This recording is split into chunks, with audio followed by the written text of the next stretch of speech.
பிரச்சாரம் எப்படி போயிட்டு இருக்கு? மக்கள் கிட்ட வரவேற்பு நீங்க தான் பாக்கணும், ஏன்டே கேட்கணும், நீ கேட்கணும், பாக்கணும் எப்படி போயிட்டு இருக்கு. நல்லா உங்களுக்கு எப்படி வரவேற்பு? நல்ல வரவேற்பு. வணக்கம் ஃப்ரெண்ட் டூட்ஸ் மக்களே.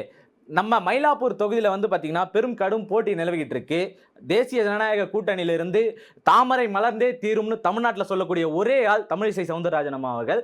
அவங்க இந்த இடத்துல வந்து வேட்பாளராக வந்து களமிறங்கி இருக்காங்க. இதுக்கு முன்னாடி ஏடிஎம்கே உடைய கையில இருந்த ஒரு தொகுதி தான் வந்து பாத்தீங்கன்னா இந்த மயிலாப்பூர் தொகுதி அப்படின்றது. ஆனா அந்த இடத்துல கடந்த முறை வந்து பாத்தீங்கன்னா தாவேலு அவர்கள் டிஎம்கேல இருந்து கையகப்படுத்திருக்காங்க. அதை திரும்பவும் மீட்கிறதுக்காக தாமரை சின்னத்துல பாஜகவுடைய தேசிய ஜனநாயக கூட்டணியில இருந்து தமிழிசை சவுந்தரராஜன் அவர்களை வந்து இறக்கி இருக்கிறது பெரும் வரவேற்புக்குரியது. மக்கள் மத்தியிலும் பெரும் வரவேற்பு இந்த இடத்துல இருந்துகிட்டு தான் இருக்கு. அது மட்டும் இல்லாம அவங்க எப்பவும் சொல்ற மாதிரி தான் தாமரை இந்த மண்ணில் மலர்ந்தே தீரும், தமிழ்நாட்டில் தாமரை மலரும் அப்படின்னு சொல்லக்கூடிய ஒரே ஜீவன் அவங்க மட்டும்தான். ஏன்னா மற்ற யாரை கேட்டாலும் தாமரை மலரும் மலராது, ஜனநாயக கூட்டணி வரும் அப்படின்னு சொன்னாலும் தாமரை மலர வைக்கிறதுக்கு முழு உழைப்பை போடக்கூடிய ஒரு ஆள் அப்படிதான் சொல்லியிருக்காங்க. அது மட்டும் இல்லாம திமுகவுடைய கூட்டணியில இருந்தும் பெரும் எதிர்ப்புகளும் வந்துகிட்டு இருக்கு. போன வாட்டி எப்படி நம்ம கையகப்படுத்தணுமோ அதே மாதிரி பிடிச்சிரும் அப்படின்ற ஒரு பெரும் நம்பிக்கையிலும் இருக்காங்க.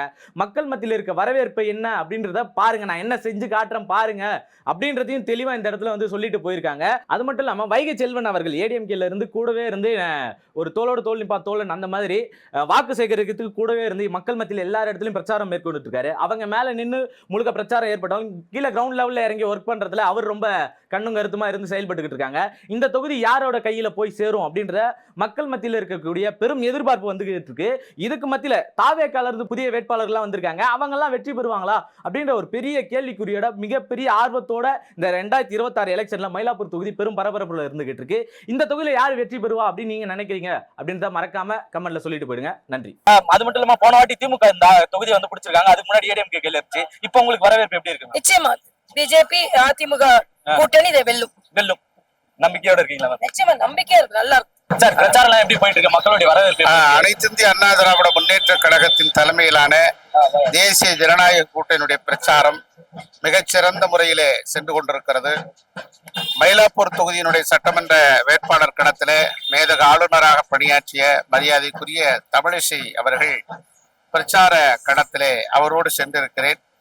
மிகுந்த வரவேற்பு இருக்கிறது. அண்ணா திராவிட முன்னேற்ற கழகத்திற்கு பிரகாசமான எதிர்காலம் காத்திருக்கிறது.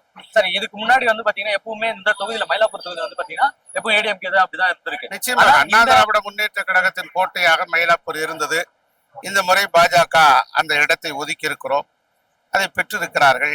கடந்த முறை திமுக வந்து அதை வெற்றி பெற்றிருக்காங்களே, அதை எப்படி பாத்தீங்க? நிச்சயமாக பொறுத்திருந்து பார்ப்போம். மக்கள் நல்ல தீர்ப்பை வழங்குவார்கள். மக்கள்கிட்ட வரவேற்பு எப்படி இருக்கு?